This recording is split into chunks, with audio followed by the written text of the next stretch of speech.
Bérengère Boquillon, le portrait du jour. Alors pour les bonnes résolutions de l'année, là vous nous faites un portrait d'un exemple à suivre pour se bouger, pour se remuer. On aime ça ici. Ouais. Une surfeuse de l'extrême, Justine Dupont. Oui, je vais mettre la barre très haut avec cette femme incroyable qui vit du dépassement de soi. Elle a 29 ans et elle n'a peur de rien.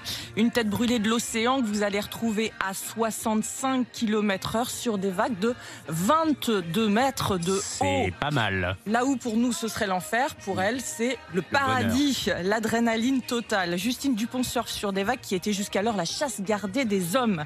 Pour ça, elle passe son hiver à Nazaré au Portugal, où elle se trouve en ce moment. On y rencontre des vagues monstrueuses aux abords des falaises, et c'est là qu'il faut être quand on a choisi, comme elle, la spécialité la plus extrême et la plus dangereuse de son sport, les grosses vagues.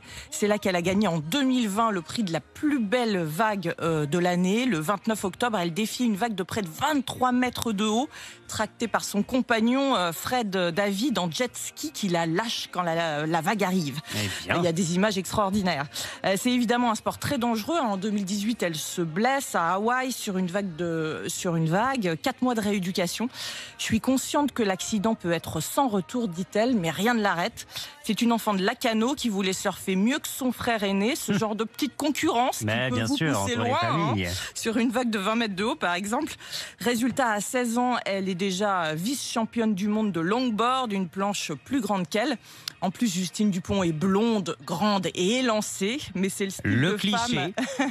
C'est pourtant le style de femme qui est dans l'eau un 1er janvier pour ne pas rater la vague. Elle y est peut-être en ce moment. Et voilà, tout à fait. Et qu'est-ce qui la guide? Elle explique, face à l'océan, on sait déjà qui est le plus fort. On se sent petit, c'est vrai, mais libre. On adore, ça fait du bien. On respire l'air iodé là. Tiens, et tout à l'heure, on s'y remettra aussi. On sera avec le skipper du Vendée Globe, Damien Seguin, à 6h40.